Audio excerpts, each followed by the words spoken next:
to the Father except me.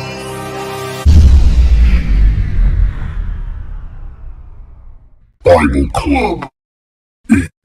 Eternal life. He is the way and he's Jesus Christ. Yeah. Nobody comes to the Father except through me. He is the way and he's Jesus Christ. Yeah. Nobody comes to the Father except through me. He is the way and he's Jesus Christ. Yeah.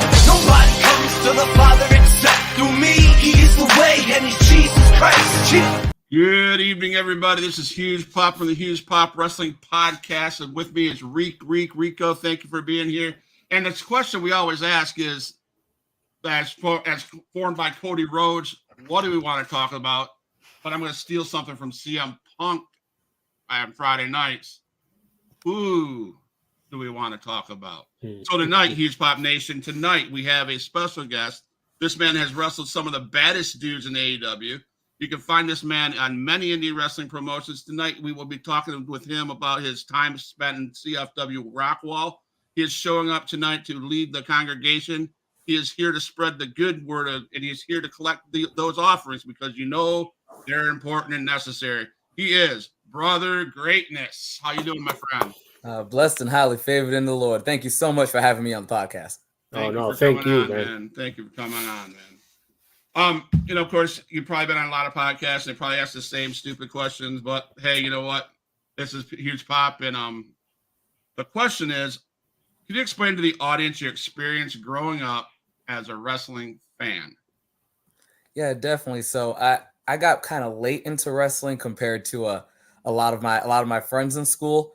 I officially considered myself a wrestling fan the day that Rey Mysterio debuted on WWE SmackDown on UPN 9 Thursday nights.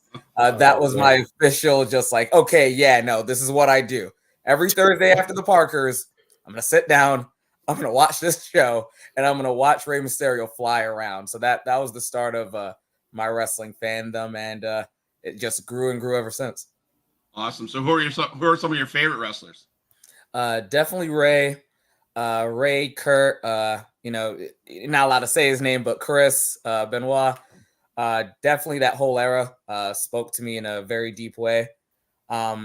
Later on, when I started thinking about training and becoming a professional wrestler, funny enough, AJ Lee turned out to be a big favorite of mine. And my first year of wrestling, a lot of her moves really spoke to my moveset at the time as I was building and developing. So those are the individuals, and Chavo. I always have to get Chavo in there. Are the big ones for me when I was younger, and then when I became a worker and got to really look back at what was going on in wrestling, the Pope Elijah Burke became a really big favorite for me, especially his time leading the New Breed. Awesome, man. Before we got Rico in there, we have several people. We have Gina. She says hello. We have Rick DeSanto. Hey, Rick, how you doing? Rick says it's all about the mission. And my sister is up and says, hey, guys, my sister and my dad are watching. Thank you guys for watching. Thanks, everybody, for watching. Thank you, guys. So it's all about a mission. You laughed at that. So let us what's that laugh for? It's all about the mission. The mission is a stable out of Connecticut for Test of Strength.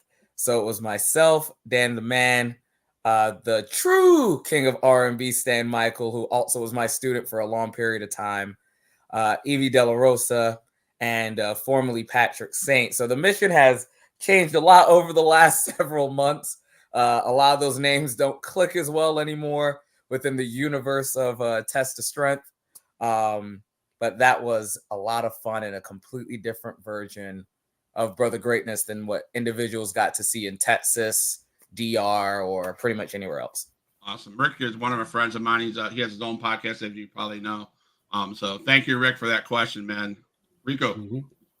So I was going to ask you, man, how did you get the name Brother Greatness? Like, where did that start about? Yeah, so Brother Greatness, when I was younger and, everyone fought as kids, made up their own little fake promotions in the living room. And like every other child, I just took my initials and I was BDM, excitement. And I had to determine a prefix. So I came up with all this stuff and eventually the word greatness just kept popping up in my little at-home promos. So eventually became Greatness BDM. When I actually started training, I was trying to figure out what I was going to be and what I was going to do. And everyone always said I sounded like I was preaching every time I got upset or every time I got really into a program. So I said, all right, so I'm going to be something greatness. And during Bible study, I want to say is it Luke 22? We were doing Bible study, and I came to find this passage. I believe it's in Luke, where specifically by the end of it, the idea is that true greatness is found in servitude. And I'm like, I could really, that's something I could really work with, because I was also doing a philosophy class at the time, and we were just talking about what's the true meaning of life. And, you know, as a Christian, I'm like, serving Jesus Christ, our personal Lord and Savior. It's like, well, what does it mean to serve? And the deeper, and this is all happening at the same time. Mm-hmm. So I knew greatness had to be in the name. Now the question is, what was I? Was like, I'm nobody's pastor. I'm not a reverend. I'm just a babe in Christ. I'm just another brother in the church. So after a while, it just came together, and boom, Brother Greatness. My trainer at the time did not like the name. I was very adamant about it. I was like, nope, you want to be a reverend. You want to be a reverend. I'm like, I'm not. I am a brother in the church. That's who I am. So that's what I'll be. Awesome, man. No, I like that, man. You guys stick strong to who you are. Yeah, absolutely. So back to as a fan, were there certain promotions that you watched other than WWE? Was that your favorite? Did you watch some WCW growing up? Yeah, I watched WCW in post. So it all already happened. I'm really getting into it. Ruthless Aggression era starting. It's 2002, and everyone's saying, "Oh, you missed all the good stuff." So after a while, I sat back and started watching all the good stuff. Fell in love with Booker T, fell in love with Ric Flair, and just kept going further and further back until I hit Lou Thesz. So I watched a lot of stuff in reverse, everything in post. So you would probably know this question then. It's a trick question, but that's okay. Who is the greatest WCW champion of all time? Listen, I'm going to give my subjective answer. I'm giving the Brother Greatness answer. It will be Booker T for me, the five-time WCW champion. That's what I'm sticking with. Not Ron Arquette? Not Ron Arquette? No, I'm sticking. Absolutely not. I am sticking with the Booker T. Because you got to do the five time. Sucker! I'm sticking with it. Wish my hair was out. You're gonna give us a spinner-rooney or what? I mean, let me set it up. That would be the first time on a Huge Pop Wrestling podcast that we get a Booker T five-time, and a spinner-rooney. That would have been epic, man. That would have been. Had to make history. Next time in Rockwell, I'm gonna have to get that in during the entrance. Yes, we'll have to call up Rob Bond and JT and tell him, hey, look, I need that entrance. We need spinner-roonies on the floor and in the ring. There you go, Rico. I still remember when they were trying to get Taker to do it. They call it the Taker-Rooney. Oh, one of my favorite clips on YouTube. Absolutely. Come on. All right, Rico. So, who would you, like, in your mind, who do you think is the most over wrestler right now? Like that guy who's just got it. Yeah, no. Today, if we're speaking about WWE, at least with respect to the to the babies, it's gonna have to be Cody, I think, right now. Punk's return has been awesome, et cetera. But you got to give it a second to really determine what it really is in terms of how over he is. Is it just because it's a big return? Is it because it's exciting? Or do they really care about Punk? I think the answer is going to be yes. But for right now, objectively speaking, watching the program, very few people get a bigger reaction that is consistently on their program, which is why I can't say Roman, than Cody Rhodes. He's there every week. He's cutting promo. He's working matches. He has a presentation, and he has yet to get stale. So I'm going to give it to Cody. Didn't he just break I could have sworn I was reading. He just broke the record for most sales in Chicago for merchandise. Yeah, something like that. It's really the first or second. I don't know. I just know that he broke some records. Everybody's breaking a record nowadays. Right. There's always something. I'm breaking a record because I've been on this podcast for 9 minutes and 49 seconds. It would be the longest time you've done the podcast. Right. With someone in New York while wearing a white shirt. Right. Perfect. What a record. No. before we leave the other WWE stuff, do you have an all-time favorite match that you say, yep, man, that's a bad dude match? Yeah, Ray versus Kurt at SummerSlam. Oh. That is art. Mm-hmm. Utter art. Yes. And Beautifully that's executed. yes, and I think that's the main thing that fans need to understand about wrestling is watch for the art, the storytelling. That's I mean, I'll be honest, that's why I don't watch much WWE and AEW anymore, because I see more storytelling in the indies than I do in the bigs, if that's what they call them. Regrettably, yeah, it's especially, and I'm not gonna knock anybody, especially since I'm waiting for potential payment in the future. But yeah, no, I think was it either Paul Heyman or Cornette, probably both, honestly, that just explained that wrestling is so simple. You tell a straightforward story, give everyone a reason to be fighting, have the fight, and move on to the next story. Everyone overcomplicates everything. Even when I read what fans wish would happen, I'm just like, it doesn't need to be that difficult. It's great when it's done correctly, but it's so rarely done correctly. Right. And I hope someone picks that up. Right. And and you talk about fans, and one of that, I was talking to my brother today, it's the fans need to be fans. We need to stop bashing each other for who we like and who we don't like, and what storylines we like and what storylines we don't like. We need to be the fans. If we're fans, right? If we have our own opinion. I could say Brother Greatness is the best wrestler in the world. If Reek doesn't believe me, then that's okay, but no, us fans start bashing each other, say, are you kidding me? That's the one downfall about wrestling in itself as fans. You hear so much stuff, people talking trash about it. It makes you not want to watch. Yeah, it crosses the line. Like, with the NFL, I'll sit down and say terrible things about the New England Patriots, but I'm not trying to tell someone not to watch their team. It's the strangest thing. There's a line, and I feel like it gets crossed a lot in professional wrestling with the fans. So Rick has a question. May I ask what you think about former Mission member Patrick Saint? Patrick Saint is one of the most talented young professional wrestlers in Connecticut. I hope he gets out more soon. And I'm glad that he's no longer with the Mission, because personally, I didn't enjoy working with him. So, but I respect him. And Rick, we'll get to your next question in a minute, okay? So, talk about training. Who was your trainer? What was that like? How difficult was it when you got into it beginning compared to now? Yeah, training for me started in 2012. Early 2012 with Joel Maximo of the Spanish announce team, who formerly teamed with his brothers Jose, Will, and his cousin Amazing Red. So he was my first trainer, followed up with Matt Stryker and the Grim Reefer. They were my trainers for a time, with Grim probably being one of the best ones in terms of me understanding ring psychology. Followed that up with Bronco International, out in the Bronx, Dominican wrestler. And then after that was the Amazing Red. Now I'm training under the Remarkable Wrestling School with Kono Capuccia out on Long Island, New York. The physical part of training was always, I don't want to say easy, but it was easier for me, simply because as a kid, I was throwing myself on things anyway. So bumping and all that stuff wasn't strange for me because I was already doing it on concrete.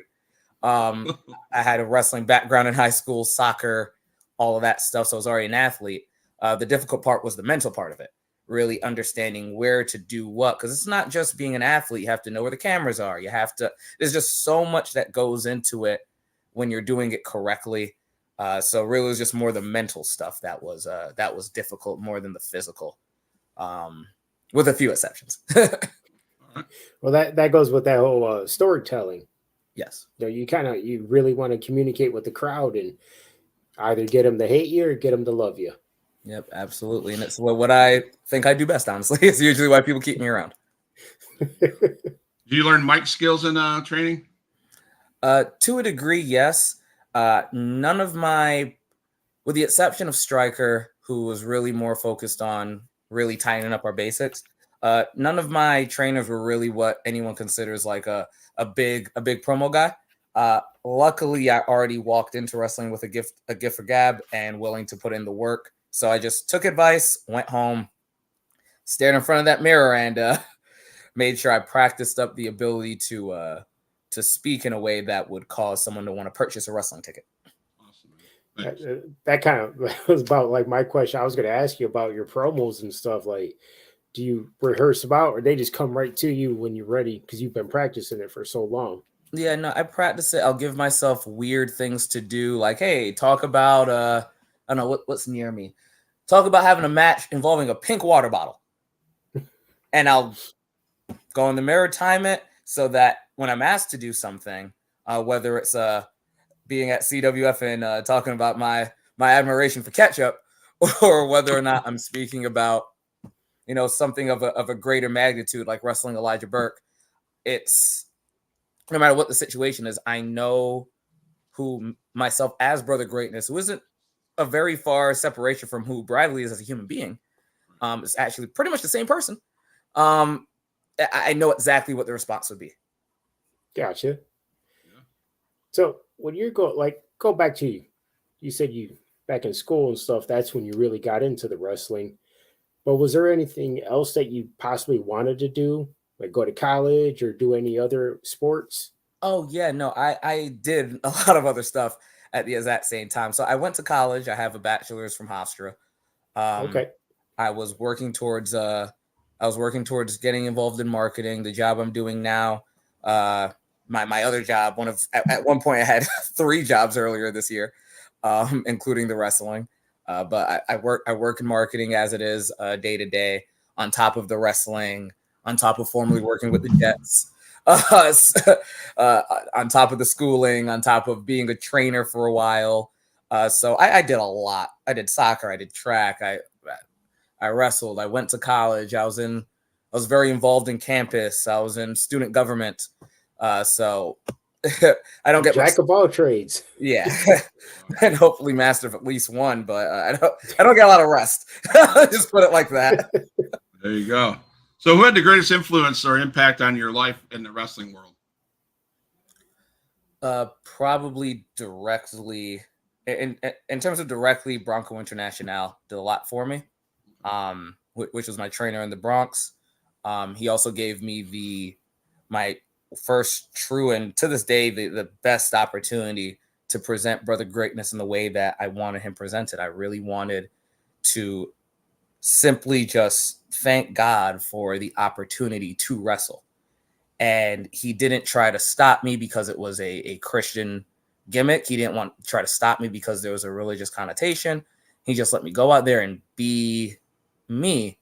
And a lot of the people in that area, very Spanish community, very Christian community, they attached themselves to it very quickly, when all I was trying to do was represent my love of Jesus Christ and my culture. That's it.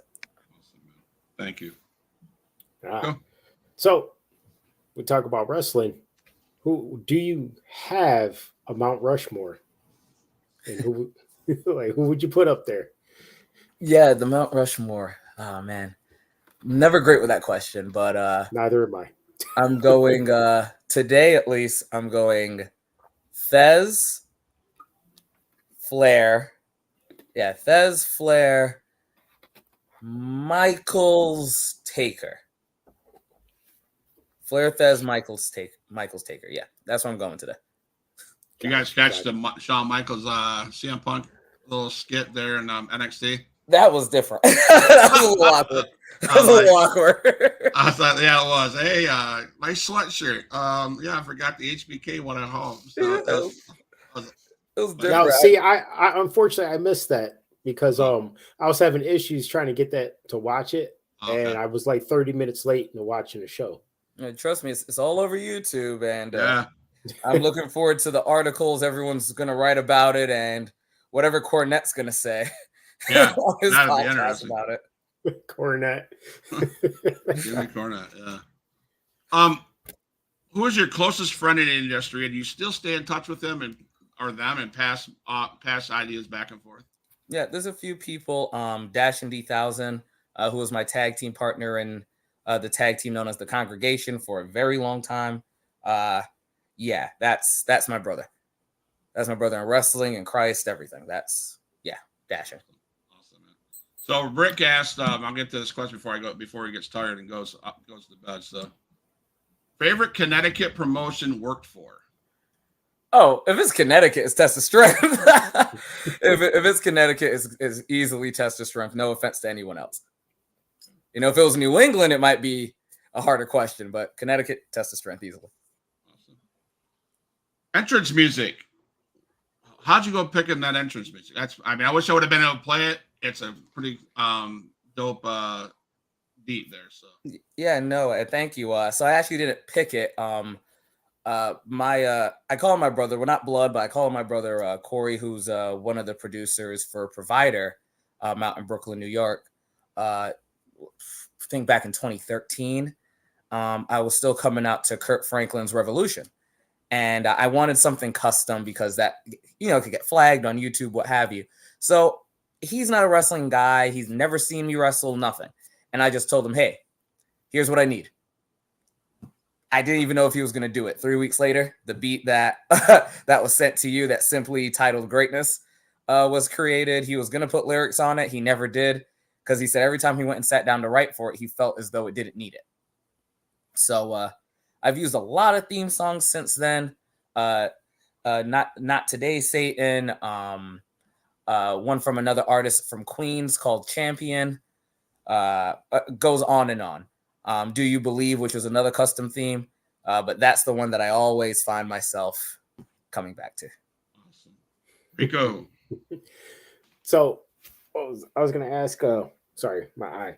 You're fine. If you could, anybody, any organization, who would your dream match opponent be? So I just had mine. I just had mine on Saturday. I had the Pope Elijah Burke. Not outside of Reverend Devon making a choice to come on back. There's no one that's gonna beat that. Gotcha. Yeah, that's it. Even facing Rey, who I have such a admiration for Rey Mysterio, the Pope was the match I wanted. That was the up there, and you got to do that. So yeah, if I had to choose anything, that's what my trainer Kono asked. That's how the match happened. He said, if you could wrestle anyone who's active, and I was thinking about it for days, and I'm like, it's really the Pope. 2 weeks later, there's a poster. I'm like, what? Like that happened December 9th, correct? At Remarkable Wrestling. Happened on Saturday. Yep. Yeah, so that was one of my next questions. What was going through your mind? And I mean, I read your post on your Facebook post, and it talks about you're thanking him for the lessons learned, etc. He's amazing. He's been around the business forever, so I imagine he has such knowledge. So, as a guy in the ring, you got you lost, I think, if I remember right. Yes, correct. And so that, what did you learn, and how did he teach you? And I learned. Because I had the opportunity to speak with him after the match, and I learned a lot about the business in terms of the upper echelon promotions, what have you, WWE, what have you.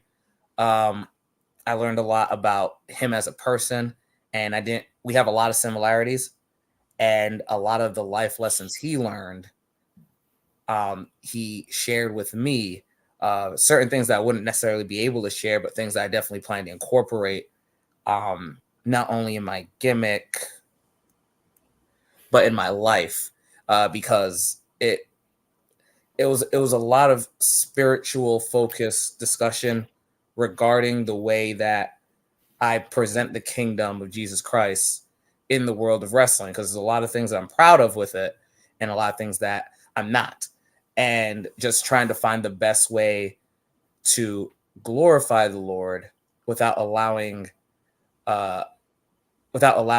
my faith and belief system to become parodied. That more than anything else. The in-ring stuff too, just positioning things, timing, moments where, hey, maybe I could have been a little bit more aggressive. Things like that. The Pope is a wealth of knowledge, and I wish I had more than a couple hours with him. Yeah, nice. Yeah, absolutely.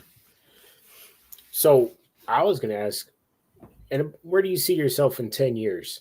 Like, do you try to move up to a bigger promotion or maybe in training? Yeah, the big hope nowadays, and I'm always struggling with the future, right? I think we all are, on some level.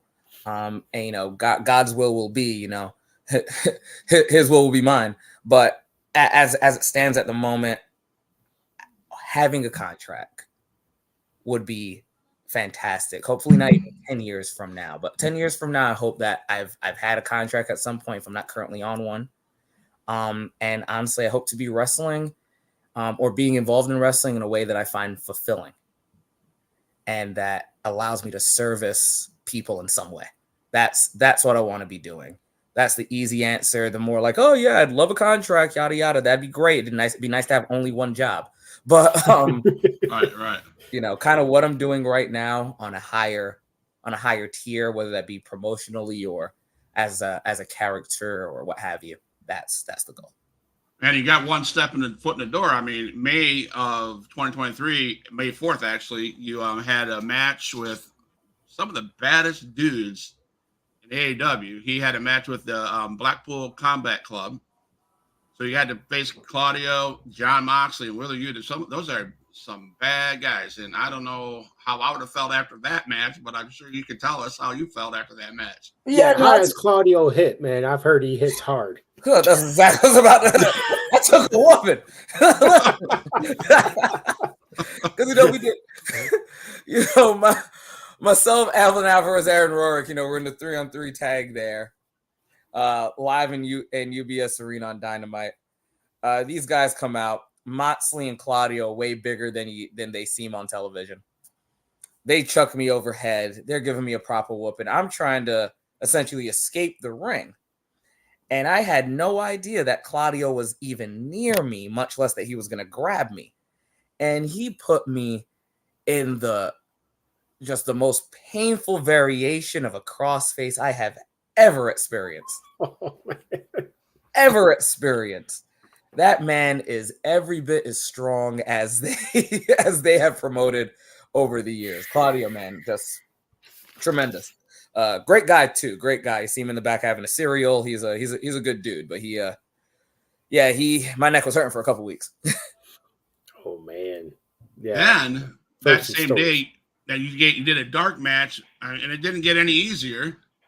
You had to face Alex Reynolds, Evil Uno, and John Silver of the Dark Order. So yeah, that one I was a little bit more prepared for, as with the exception of Uno, the rest they're all from Long Island. Okay. So I've seen them before. I've never wrestled them, but I've been backstage with them early in their careers prior to AEW. So I kind of had a better idea of what to do in that situation. I think when you watch the match, you could kind of tell that it was something that I was a little bit more accustomed to. Not to say, like, I know Wheeler Yuta pretty well, all things considered as well. I made his acquaintance a few months prior to that contest over at Beyond Wrestling. But definitely the Dark Order match was a little bit more of if I want to show off, hey, I'm wrestling, here's the biggest place I've ever wrestled, I'm showing that off. If I'm trying to present like, hey, I can work with the best in the world, then it's going to be the Blackpool Combat Club match. So I hear you saying, I mean, this is my pot stirrer time. I hear you saying when you get that contract, AEW, you're going to go knocking on Claudio's door and say, hey, let's have a rematch. He might not be my first knock, but I mean, there's a couple of doors and there's Claudio down there. He's on the depth chart. He's on the depth. She's on the roster. On the 53-man roster of people whose doors I'm knocking on, I think he's going to be number 52. Let me give myself a second. I respect that. Number 59 will probably be John Moxley for me. I would not want to face that man. That man is different. that man's different. He's just different. Yes. Some kind of breed of pit bull at this point. Rico. Oh man. So he's pretty crazy in the ring, huh? Yeah, he's a little crazy backstage. The same way he's pacing out there in the ring is the same way he's pacing backstage. He's a beast. Yeah. So Absolutely. do you have a workout routine or eating routine that you like to follow? Yeah, there's 3 versions of it. There's the one I want to do, the one I try to do, and the one I actually do. So right now I'm on my version of a powerlifting split, where I do 2 main compound movements, and then we'll do basic accessory 3 times a week, on top of training on Tuesdays. I'll usually get a second day in there depending on my my schedule. So if I have a show Thursday, Friday, Saturday, Sunday, there is no other training day. But if I'm just working a show Thursday and Saturday, then Friday I'll usually get in a training session as well.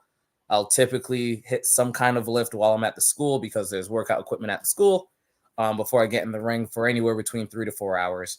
Doing a lot of cardio drills and some basics, try out a few different movements.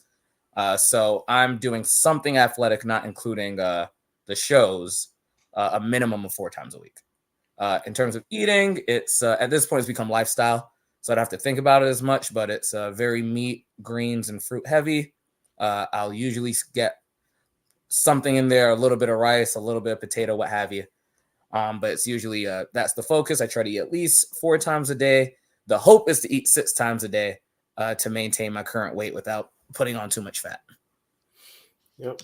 Good old six meals, portion them out. Yeah, the macros, that whole thing.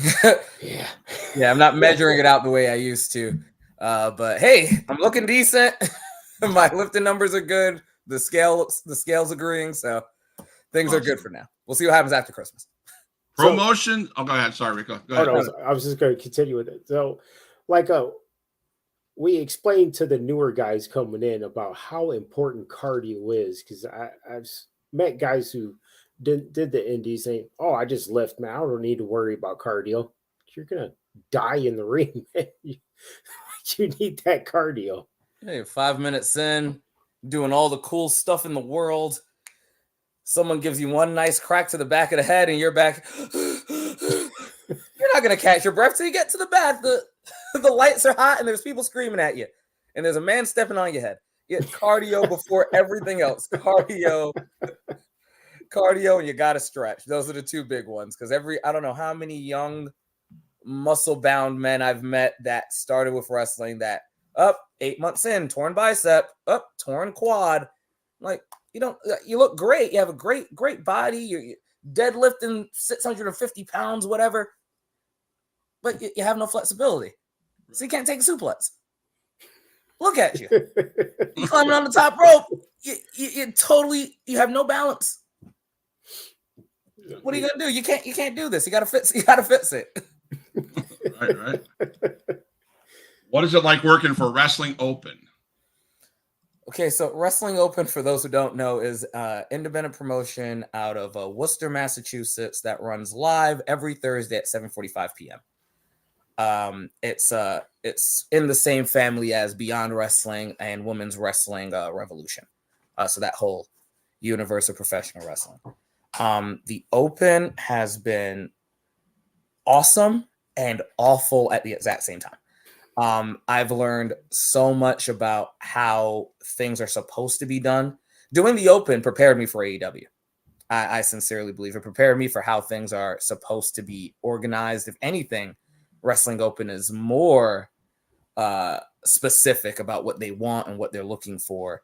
The leadership there is great. The fans are insatiable and they love it. They're always there. Over 200 people there every single week.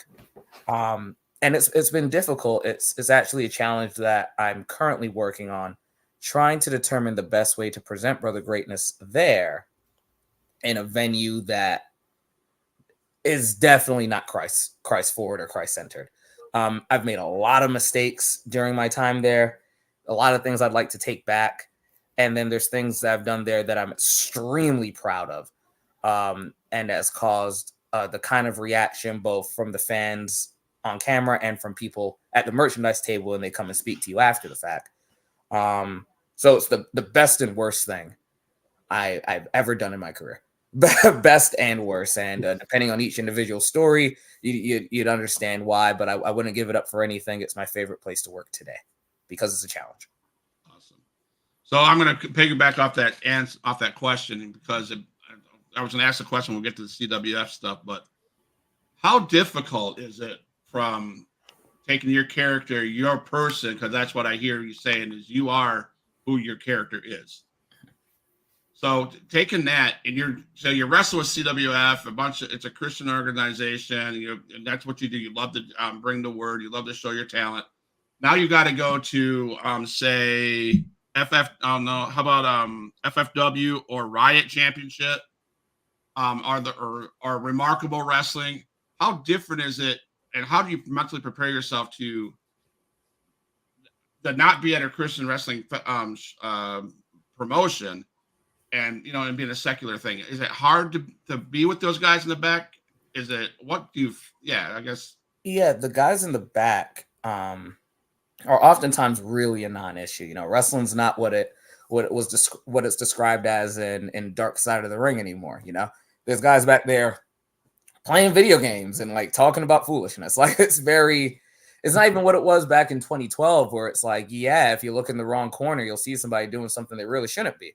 But for the most part, it hasn't been that tough. And a lot of the times the guys will pull me to the side and actually do talk to me about like their faith, their religion, or why I'm faith forward, or just want to have those very real conversations about life and Christianity. And hey, like, I was Catholic as a kid and then I grew up, and this is based on a conversation I very recently had. And it's like, oh yeah, I did confirmation and everything, but then I just kind of fell out of love. But I've been around you for the last 3 years, and you always seem to be smiling and happy when you're backstage and da-da-da-da-da. You get along with people. And I know that the Christianity is a big part of it. Can you explain to me how much of it is that versus everything else? I'm like, Christ is my everything. So anything you see of me is attributed directly to Christ. And it led to a much longer conversation. And I'm looking forward to running into him in February. But I won't use names, what have you. But yeah, no, it's backstage is easy. Not easy, but it's not that hard. With the fans, it gets difficult. With the promoters, it gets difficult because I'm oftentimes asked to do things that I wouldn't necessarily be comfortable with. And earlier in my career, I was very good at discerning what I should and shouldn't do. The last probably 2 years, I'll do something, and then 3 months after the fact, have a conversation with someone in the church or like my fiance or what have you, and it'll be like, yeah, no, that crossed the line. And now having to double back and figure out like, okay, how do I handle this? How do I do that? So in terms of what I'm asked to do and in terms of how the crowd reacts and some of the things they say, that part has been very difficult, challenging. And I have not been doing a great job of dealing with it over the last several months, trying to solve a lot of problems now. Thank you. I was just curious because that has to be difficult. Oh yeah, it gets to you. Yeah. Especially, you go traveling and stuff, you go to different areas, you get all the temptation, everything around you. You get around people, you're just like, oh man, I gotta pipe down. Yeah, just 9 times out of 10. I mean, after a show, I always tell everyone, I'm leaving. Like, be done with the show, get the cash, shake some hands. We're gone. We're out of here. But that's part of the reason that CWF just became such it's like home for me at this point. And I'm there so rarely, but I tell like all my friends who ask like, oh, you went to Texas. What did you do? And I'm like, I went to visit my cousins at this point. Cause it's like, it's so refreshing to go it's exactly what I want to do. I get to be me more than I've ever been me before. I'm surrounded by good guys who are having a great time, having fun, but we're there getting a chance to still pray together and congregate. And you get, and I've done other, faith-based promotions, nothing against them, but it's CWF is different. There's something really unique about that space, to the point that I almost moved to Texas just so I could. You guys, all the guys. Brother Great was supposed to move to Texas. We don't know what happened to that. I almost did it. I wanted to. I ended up getting a job offer over here and never got a Dallas one, and in Long Island. So I moved from Brooklyn to Long Island instead of Brooklyn to Dallas. But man, I almost can't say I wish every promotion was like CWF, because then it would make CWF less special, and maybe it wouldn't have the same impact. I don't know. I wish there was more CWF. I wish I had 3 more of them: one in Mass, one in Connecticut, and one in New York. All right, there you go. And Rico and I are trying to work things out, so we'll be there. We're trying to be there December 2024 for the cage matches. So you need to find a match that day on 2024 in December, man. Yeah. No, look, coming up, and I remember last time I was there, they were talking about possibly doing a cage, and I was like, my gosh, I need to go. Oh man, but I know they're gonna have a great show and a great message as always. Man, if I lived out there, they'd see me. I'd be there every week. So promotions and championships. I'm going to read down on what I wrote. So can you talk to us about working for multiple indie promotions, Remarkable Wrestling, FFW Faithful, VPW, and CWF? You are currently the FFW Faithful Light Heavyweight Champion. Mm-hmm. You are the number one contender to the Riot Champion in Remarkable Wrestling. And you say you are always in the New York State Championship conversation at VPW Wrestling. So is there someone there that has the belt you want? And can you talk about the championship? Because I think you made a quote about a week ago, or maybe this week, that you claim that one of your goals is to be a multiple title holder. Yes. So back in 19, before the pandemic, obviously. I was at a time holding 4 championships at the same time. One in Delaware, one in Connecticut, one in the Bronx in New York, and one in Rhode Island. So I lost all of them at some point leading into the pandemic. And then the last one I had died because the promotion never got back off the ground, at least in the United States. So the championship is defunct. It's probably sitting in my room somewhere, or I brought it to class. It's either there at the Remarkable Wrestling School. So I won the full 5th championship earlier this year. I'm the number one contender for the Riot Championship. And for the New York State title, I got a chance to wrestle for it earlier in the year. From speaking to the promoter, it seems like it's an opportunity I'll get again. And the fan base is a family-based, very family-oriented promotion, so they love it. They love the positivity. So they'll always push for me to get an opportunity. So just from looking at it, it seems obvious to me that I could very well be representing 3 different Long Island companies or Long Island-based companies with 3 championships that are all very similar in terms of the division. Nice. So do you have your eyes on anybody at CWF for a championship there? So CWF, the funny thing is that I held the tag team titles technically for a day. But my tag team partner got signed and is now in WWE NXT. So now when it comes to CWF, my thoughts are less about a championship and more about being there as often as possible.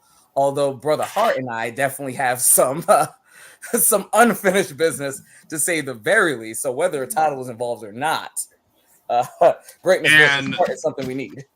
And I'm not going to try to stir the pot. Oh, he's going to stir it. That sounds like someone's going to stir a pot. The way. But you mentioned Brother Hart. We're going to get to some information Brother Hart shared with me, along with Rob Vaughn. They had the same info. All right, I got to hear it. So it gets pretty messy. It's about some catch up, but we'll get there. True and true. Yeah, I got to hear about this catch up. I know it's coming. We're almost there. But don't think I'm trying to cause problems or stirring the pot. I'm not. But we're gonna get there. You stirred the pot like it was a good meal already, but please continue. He's already going. The big wooden spoon. Go ahead, Rico. So what's your favorite type of match to actually be in? Talk about cage match, last man standing, tables. What's your favorite? So in terms of more conventional matches, 2 out of 3 falls. Adore a good 2 out of 3 falls match. I haven't had one in like 4 years, I want to say. But 2 out of 3 falls match, my personal favorite in terms of conventional. For less conventional matches at VPW last year or this year, I'm starting to forget which, I had a great contest called a Holier Than Thou match, which is which is essentially it just a lot of simple rules. It was just like, you can't do a rope break more than 3 times. Like it had a list of rules, and if you break those rules, you could no longer do certain things. So the fans really seemed to enjoy it. But that, just because it was a match type that was specifically made for me, that does have a special place in my heart. But 2 out of 3 falls in terms of the conventional. Those are always great matches. How important are fans' interactions for you in wrestling, in the wrestling business, like at the merchant table or even during a match? How does that should be important, I would think. Yeah. I would say that there's really nothing more important to me. A lot of wrestlers, especially in this, I'm part of this generation, but a lot of the wrestlers in this generation, especially backstage, they seem very focused on me. And I'm very focused on the audience, the crowd, engaging with them, caring about how they feel about the contest, and really getting a reaction from them. It's rough wrestling in front of a crowd that's quiet. It's rough wrestling in front of a small crowd. I can't even say that, because you can have a crowd of 5 people, but if they're thoroughly engaged, it feels like you're wrestling in front of 500 or 5,000, 50,000. That engagement matters more than anything else. They're the people who are paying for the ticket. They're the people that we should be actively ministering to. They're the individuals who should be getting something from this first and foremost. It should really be for, honestly, you should be serving Christ with your performance. Then your next focus should be the people who are seeing it. And then your next thing after that should really be looking at yourself with the hopes of improving in a way that allows you to serve the first 2. That's the way I see it. Everybody else is worried about their 450 moonsault. Yeah, it must have been really hard, during the COVID times when you just couldn't have nobody there. Rough. rough. You just get really focused on the camera, though. Just get focused on the camera. What was the smallest crowd you've ever been wrestled in front of? No one. Just camera. Just camera, that's it. Camera, and then, what was it, 6 other guys on the show, because it was a very small closed taping in the middle of 2020. Wow. Yeah. So no one there. There was a dog. Yeah. Can you talk about the importance of brotherhood and in the business, and what it means by paying your dues, paying it forward? Yeah, no. As human beings, we're social creatures. So whether it's in professional wrestling, in your career, no matter what you're doing, having a connection with other people is significant. You have to connect with other people. The brotherhood aspect of professional wrestling gets a little bit too much pomp and circumstance for my taste sometimes. But when you do find people who really do care about you as a person and as a professional, that also understands the difficulty that comes with it, it's very unique and special. I think it's something that you need to have on some level in professional wrestling. I don't know if it's something that you can actively work on or towards. I don't think making the friendships and the brotherhood should be your primary focus, but it should naturally happen if you're really putting your all into this business, because it's all about working with other people. So how do you not have the brotherhood when you're putting your life in someone else's hands and vice versa? It has to happen. Without it, there is no pro wrestling. It's not cohesive. Paying your dues, extremely important. Both in an objective sense, how are you going to aim to get a contract and you don't understand how to put a ring together? That you don't understand the mechanics of the ring. There's certain things in a match you literally can't do because you don't know how to take off a turnbuckle. So how are you going to expose it? Like, there's just so many little things. Like, you don't know the ring, so how can you wrestle? It doesn't compute. Literally paying the financial dues. If no one's paying for the school can't be open. Rent needs to be paid. Yep. Having basic respect for people. We can say that's paying your dues, but you should have basic respect in any apprenticeship. If you are a plumber, you can't decide that you're the guy who's going to fix the plumbing at the first house you go to. You need to listen to the master plumber. It's basic respect. Mm-hmm. Absolutely. Exactly. Rico. Do you remember your very first match and how it went? Yes, my first match was May 26th of 2012. It was a battle royal in Queens, in the gymnasium of I forget the name of the church. It was a Catholic church out in Far Rockaway. And Tony Mamaluke of ECW fame was there backstage, and I told him what my plans were going into this battle royal, my first match of my life, trying to tell a legend what I'm gonna do. And he said, "Listen, you're in a battle royal, kid. Whatever you do, here's your goal: do not end up taking any big moves in the middle of the ring. You will land on someone's leg, and you will get seriously hurt. Be careful." And I was like, "Okay," and I just ran with that. And I remember getting flung over the top rope. I didn't know my mother was in the crowd. She does not like professional wrestling, but she showed up.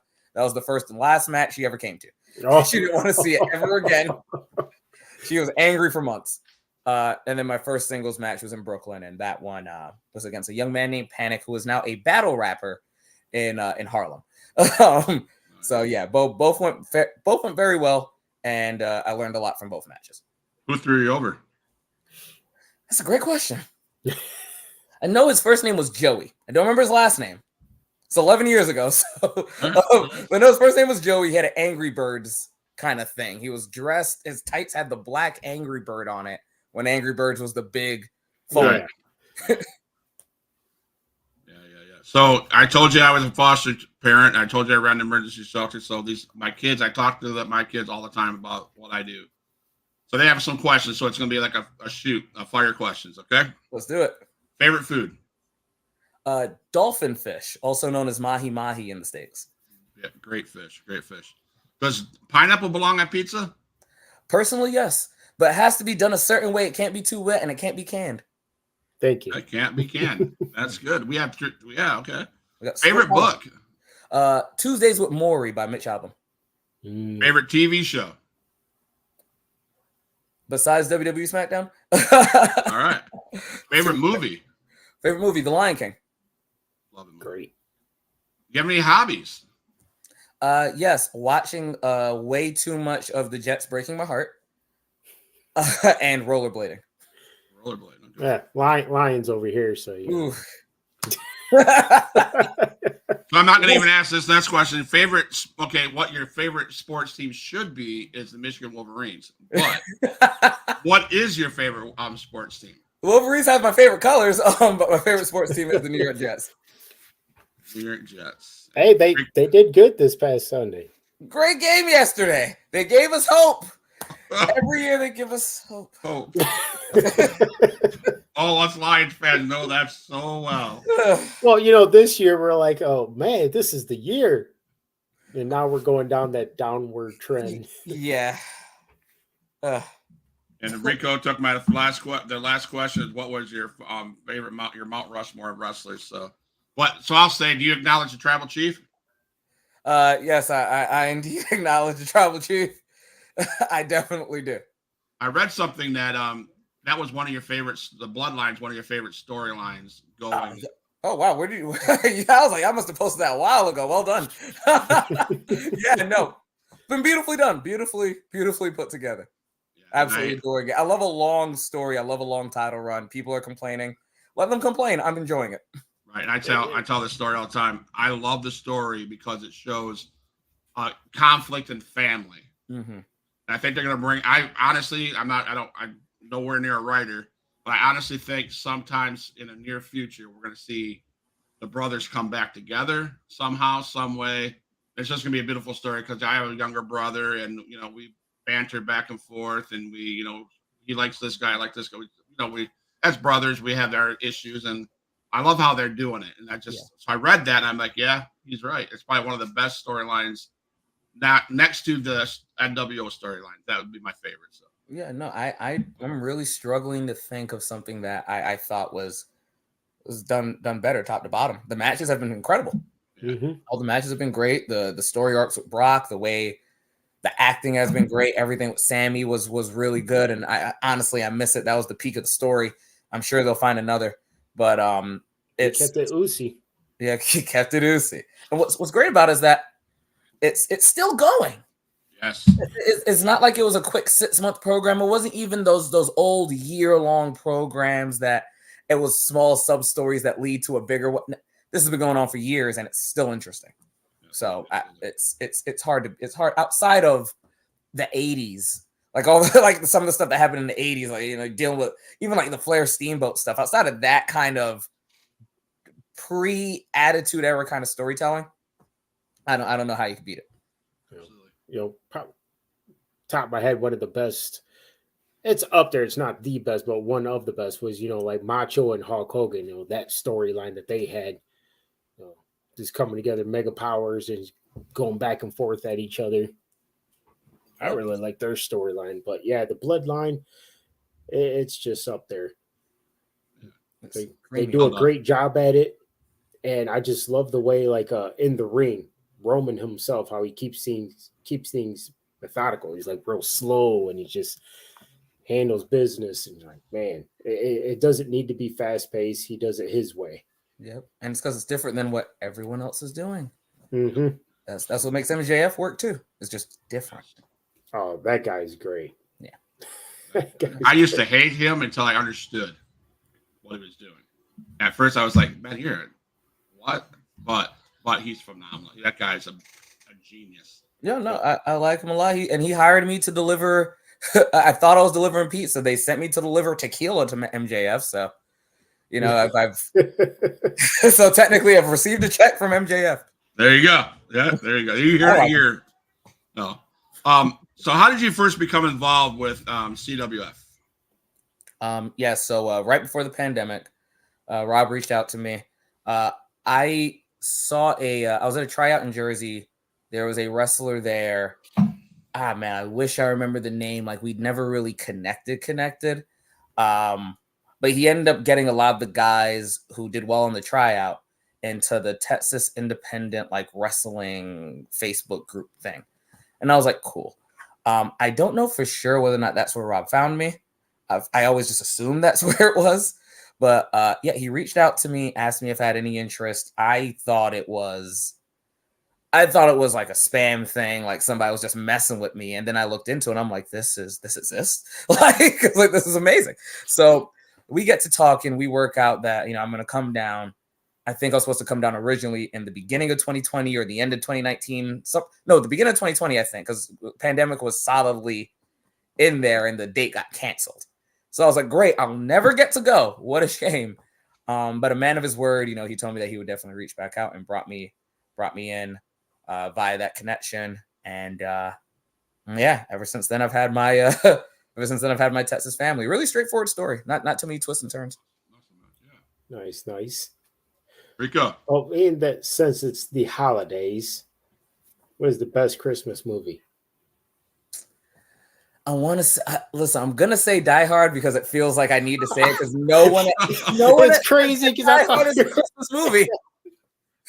My wife will like that one. I'll let her know your favorite Christmas movie is Die Hard. It's what I want. It's what I want my answer to be. I heard in the background. That's awesome. Yeah, she is a movie buff. I mean, I love her because she's movie. And here I am going, it's not wrestling, and it's like, so yeah, I do like Die Hard. Yeah. Yeah, no, it's I would have never said that like 2 years ago, but I've gotten so many discussions and arguments and heated debates about the fact that Die Hard is even a Christmas movie. Right. That at this point now I've decided it's the best one. If you don't believe it's one, it's the best one now. Just go watch it. You'll agree. Yeah. So is there any memorable matches? What's your in CWF? What's your most memorable match that you've had in there? Caprice. One-on-one with Caprice Coleman. It's. He is on in a couple of weeks. He's going to be on in January. So. Back in January, that's. And I'm not. Good match. Promise you, I won't stir the pot for another a rematch. Hey, if you want to stir the pot for something, you could definitely stir the pot for that. That match was wow. Everything I said about the Pope, but times 1,000. Times 1,000. Pope might have been the dream match. I obviously have a ton of respect for Caprice. I've never learned more from an interaction with respect to professional wrestling than the time I spent around Caprice Coleman. Just brilliant individual. I'm excited to talk to him. So yeah, Rico. So if you let's just say in a month or two, you happen to WWE comes knocking, who would you want to face the most in that company right now? Xavier Woods. I believe that guy is so underrated, man. Yep. Really is. They have not given him the push that he needs. Absolutely. You hear that, WWE? His time as when they did the King of the Ring thing with him. Mm-hmm. And my fiance is not a big wrestling person at all. But we did not miss a single week of SmackDown while he was doing the whole King of the Ring thing. It was great. All the stuff with the bloodline. Everyone knew where it was going. My fiance knew where it was going. But we refused to miss a second. That Jet is incredible. He's incredible in the ring. I've legitimately taken things that he's done and incorporated into my own moveset to the point that I don't even remember what I came up with versus what I took from him. I don't know anymore. I've totally back when he was Consequences Creed. So it's just such a talented individual. Seems like a really nice guy to be around. That's the big request. Mm-hmm. You know, and I agree with Rico. I'm gonna just piggyback off of that. You know, we have the New Day, and we have R-Truth showing up at Survivor Series. That was funny, although I have a problem when you got guys like with that much talent, and you're gonna throw them in a comical commercial-esque, if you will. I don't agree with that. I think those guys deserve to be in the ring just as much as anybody else in that thing. And I don't understand that. It's not for me to understand. That's just a fan point of view. I think they're underutilizing the New Day, underutilizing R-Truth. I just don't know. Yeah, So tell me one match. Sorry, tell me one match you've seen R-Truth be in that you're like, man, this guy's boring. He's not boring. He's not boring. That's not what I'm saying. Yeah. Because that's not what I'm saying. No, I know. I'm just saying, like, that's the way, like, they're making you feel I'm like saying, we're not giving him time because he's not good enough. You know? Right. I'm saying what's going on with him is even when that 24/7 title, I got so sick and tired of that stupid storyline, if you want to call it that. It didn't give him the respect to use his art that he should get. And that's just my opinion. I just don't think I don't know. I think they underutilize him. So I personally would love to see way more of R-Truth in the ring. Former NWA champion, wrestling forever and a day, can do all this athletic stuff. But as a wrestler who gets used, so like someone brought up Wrestling Open earlier. I wrestled there they're up to 101 episodes, 102s on Thursday, every week for almost 2 years. I wrestled from episode 5 all the way to episode 70 something. Didn't miss too many weeks. And now I've been regulated to being a manager and now I'm their color commentator. And there's a lot of fans who all the time say to me, like, man, I wish you were wrestling on this every week. I wish. And I'm sitting there like, yeah, no, I know I can go. You guys know I can go. But it's nice to know that I literally don't have to. Mm-hmm. It's really, and it's not even a financial thing. It's because there's not that much money in the indies. But it's just a lot of the guys aren't comfortable speaking. A lot of the guys can't be managers. A lot of guys aren't humble enough to take the step back. And I am, and I like to think R-Truth is too, where it's like, now he's able to do something that the other guys just can't do. They literally can't. Everyone can wrestle. That's why they got the job. But not all of them can do all this other stuff. I still think he needs to be in that ring. I totally agree with that. I need to see him. But like, because now that I'm in the same shoes, because I felt the same way until I became a full-time manager for the Open. Huh. And until that moment, I felt the same way. And I was like, wait, I get more attention, time, respect, and everything else behind, like with the headphones on or next to somebody else than I ever do wearing the tights and the knee pads. It's like, this isn't, and my knee's killing me, and I don't have to wrestle for 3 weeks because all my bookings are all managing and commentary. So now I'm getting healthy. And when I do wrestle, I get to go absolutely bonkers.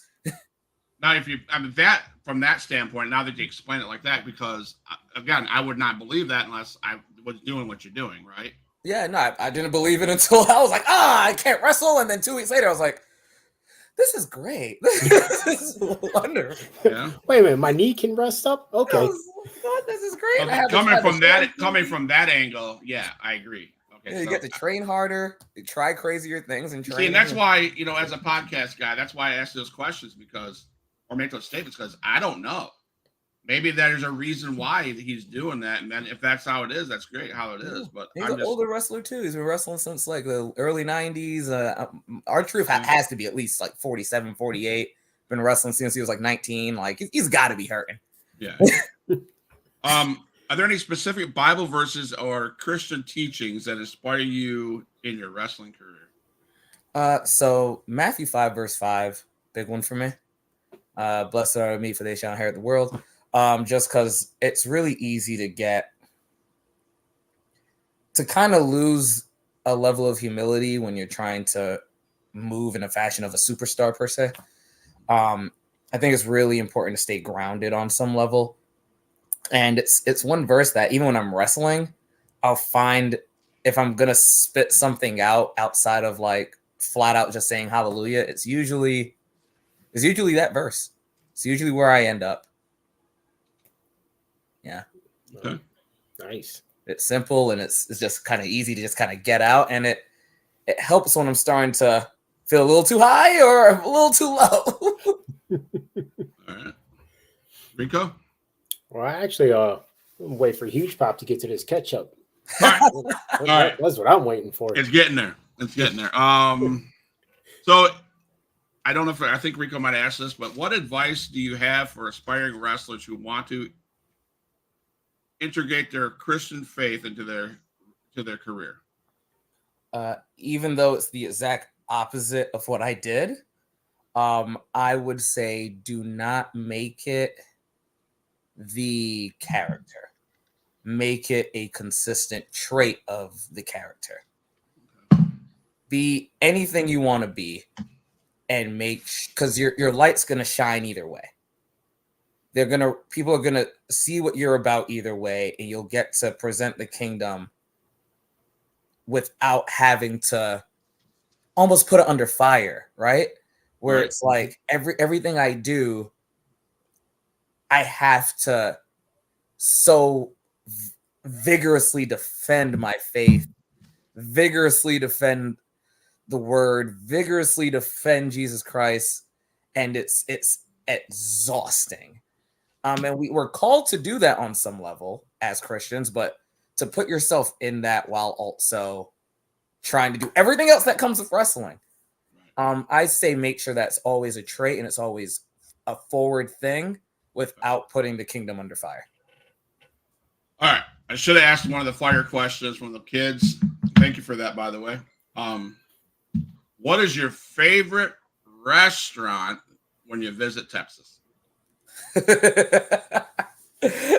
should have. It's Whataburger, man. I don't know if it counts, but I love it.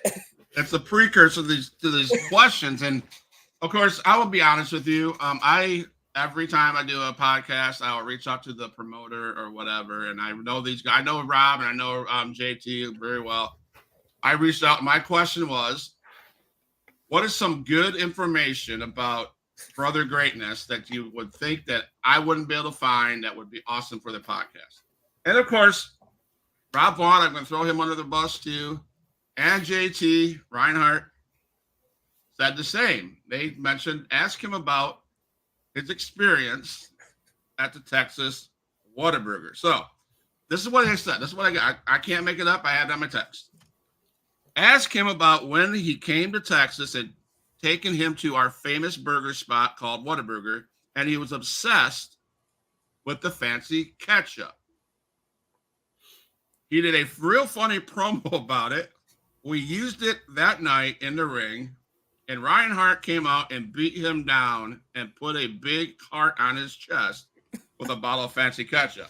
So it's your time. It's your time to shine, man. And He just gave me everything. So, so they pit. Oh gosh. So they pit me up. It's me, Ravon, Josh Dawkins. We go to Whataburger. It's my first time in Texas, ever. First time in the state.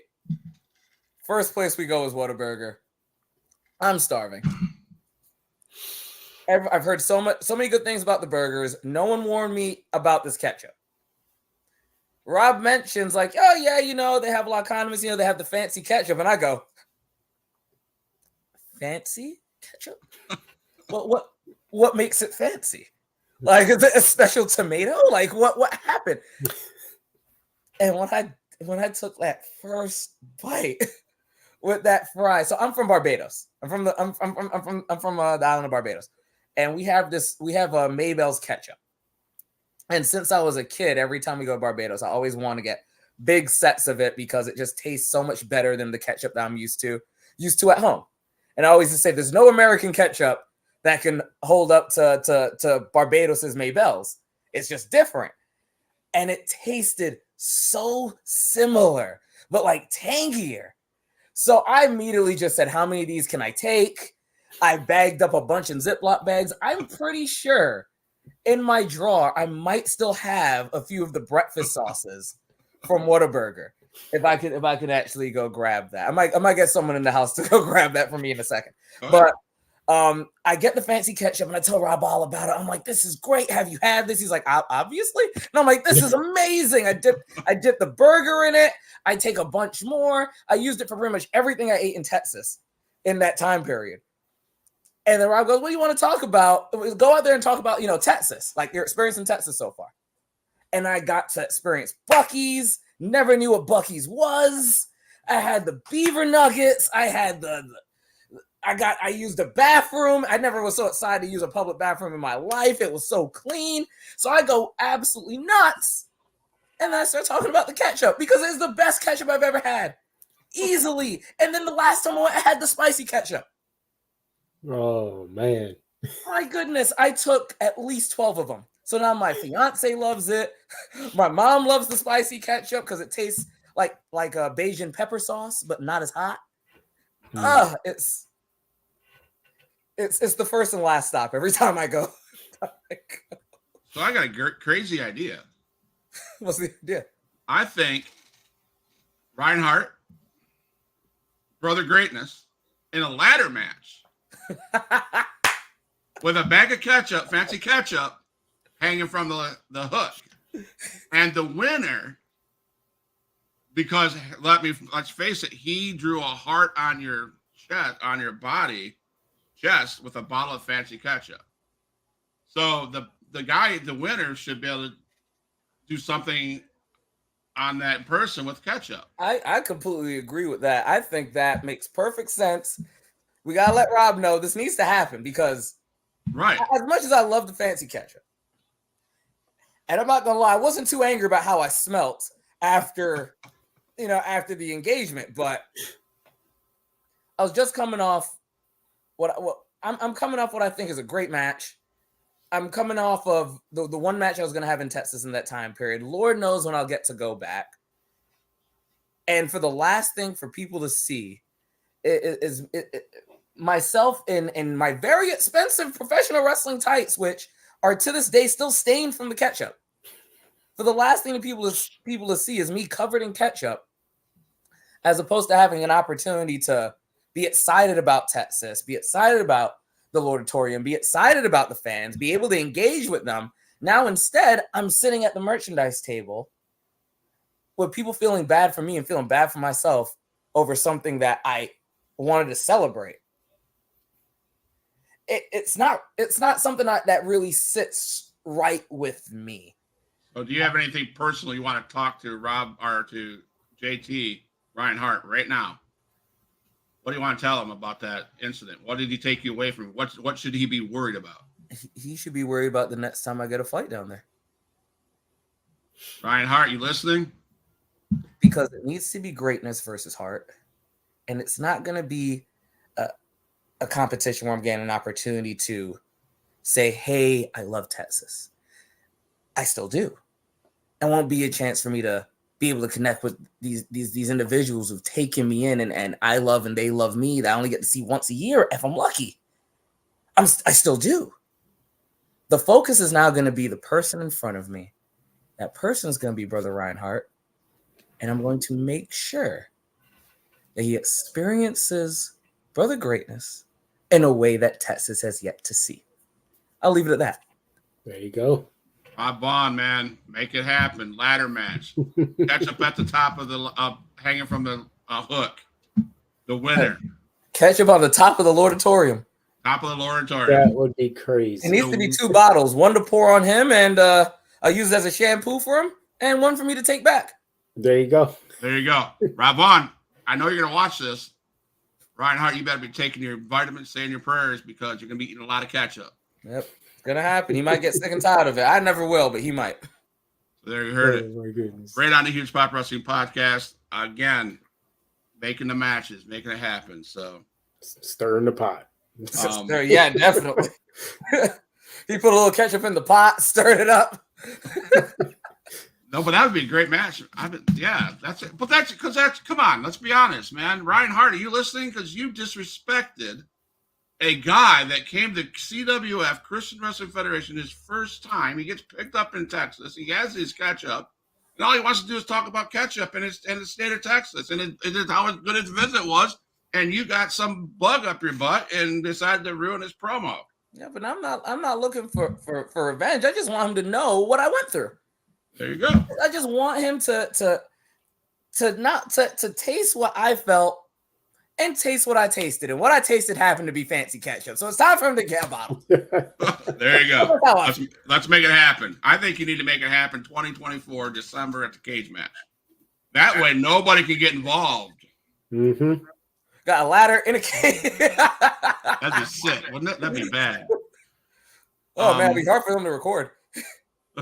Mm-hmm. So it comes to this point in time, can you share a personal story or your testimony on how your faith has been a source of strength and guidance in your wrestling journey? So basically, can we share your testimony with us? I'd love to hear it. Yeah, no, definitely. And so as I mentioned, I started wrestling in 2012, and I was Brother Greatness at that point. But I was young, I was new, I was in a stable. So I never really got to exercise being Brother Greatness. I left the school and left the Indies in 2014 because I didn't have the funds to keep up with training. And I did one of those like little park shows, and I got seriously injured at that show in 2014. I took an elbow from the top right to the middle of my head. And I had multiple fractures in my skull. So someone apparently at the hospital I was taken to died from the same injury, football injury, earlier in the week. So a lot of people kind of assumed that wasn't going to make it. So I was in the hospital for a little over 2 weeks. Lost probably about 20 pounds, and I wasn't very big to start. Difficulty walking. And I was told I would never do any semi-contact sport ever again. Like I was told to be careful playing basketball, So I was supposed to have a lot of complications, including I wasn't supposed to be able to move my eyebrows anymore after the surgery. All kind of stuff. They cut the whole side of my head. I don't know if you can see the scar, but they cut, pulled, and did what they had to do to get everything back together. About a year after the injury, I had a follow-up. And I had, outside of a few headaches, I had no major symptoms. I didn't have any dizziness. I could see. I could move my face without any issues. I was healing very well here in the center where the depression actually happened. By the grace of God, I was cleared to be able to do essentially whatever I physically was doing before.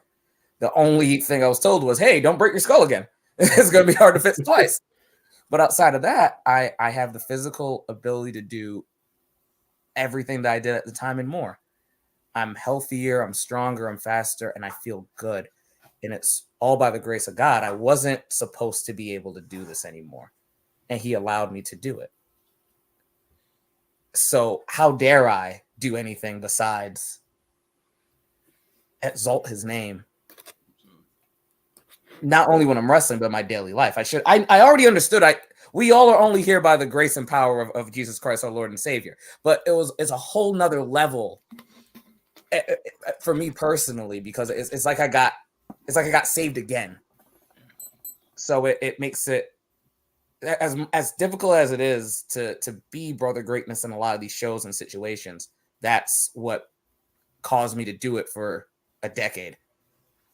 It's knowing that he kept me when I by all human understanding, I shouldn't have been kept. So that's me.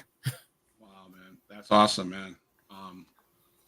So the end of the year looks crazy busy for you. It's Let It Rip December 29th with Pizza Party Pro, ETW Wrestling Wrestleville versus Marcus Mathers, Key to the East Championship at Remarkable Wrestling.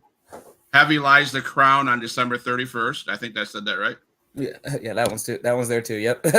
And man, that's pretty busy. So, can you tell the fans where they can find Brother Greatness, where they can get your merch, and what kind of social media? And I'm going to have you close the show in your way, how you want to do it, who you got. If there's somebody you need to call out, call them out. Then I'm going to play an exit song, but don't go anywhere. Don't get off the live. I'll meet you in the lobby. So.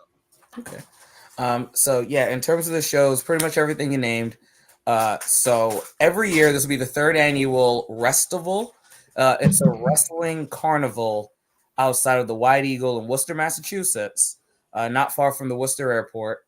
It starts on Thursday afternoon, the 28th, the day after my birthday, funny enough, all the way straight till New Year's, till 11:59 p.m. That's when the match is supposed to end on the 31st. I will be on the first show for Remarkable Wrestling, as you mentioned, against Marcus Mathers. I will be on the second show with Wrestling Open, Thursday, 7:45 p.m. Friday, the opening show with Pizza Party Pro, and the last show on Sunday with Beyond Wrestling, Heavy Lies the Crown, where I will be doing commentary. So I'll be doing commentary. I'll be managing and doing commentary at Wrestling Open. I'll be wrestling at Pizza Party and at Remarkable. I might be doing commentary, and I'll definitely be wrestling. So a lot of work to do. All of it for those who aren't local to Worcester will be live on IWTV. For $10 a month, you get IWTV. So I'll be working for all those promotions. If anyone wants to see me consistently, I'm live on IWTV, 7:45 p.m. every Thursday for the Wrestling Open, typically as a manager and commentator with a crowd that is not very Christ forward. So it's a very, very, very strange crowd, to say the very least. And they are difficult to deal with oftentimes. In terms of social media, Brother Greatness, Amen, I believe is the Instagram. Be Greatness. Be Greatness is, I think it's Be Greatness AM, Amen for the Twitter. On the Facebook, you could type in Brother Greatness, you'll get the page. And for shirts and merchandise, you go on prowrestlingtees.com/Brother Greatness to get the most up-to-date Brother Greatness apparel. Awesome. Hey, Huge Pop Wrestling Podcast, guys. CWF, Texas, Rockwall. Ryan Hart, you better be paying attention. Thank you guys for listening. Thank you, Brother Greatness, for all your information, all your stories. Thank you very much. I have not laughed so hard in my life. It was pretty cool. And everybody, you can find Huge Pop Wrestling Podcast on all formats, all YouTube, Twitch, AIYR TV on Roku. Now we're there, and WSBN TV Network, Sports Network, also on Chatbox on Roku too. Also, so keep on up, following us. Follow Brother Greatness. Thank you for the shows. We do shows Monday, Tuesday, Wednesday, Thursday, and Sunday. Pretty busy, and we're going to open up more on once January 2024 gets here. We'll be doing some afternoon shows as well. So, again, Brother Greatness, thank you. It was our pleasure to have you on the show. Thank you for your testimony, man. Thank you for. I just want to say thank you for the love of Christ that you have, and that you are getting out to the people that you definitely that you come across. We need more people. Like I said, we have kids that come in our care that are lost, and they need Jesus, and we do our best to take them to church and get the word. And so it's nice knowing there's a guy that's doing that in the wrestling community too. So I say thank you all, really. So I appreciate it. So I'm gonna play the extra song. Thank you guys again for coming on, and we love you guys. And Huge Pop's out. All my dogs, make some noise up in this house.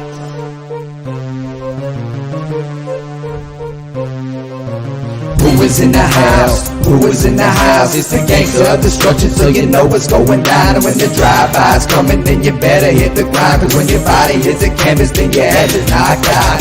Who is in the house?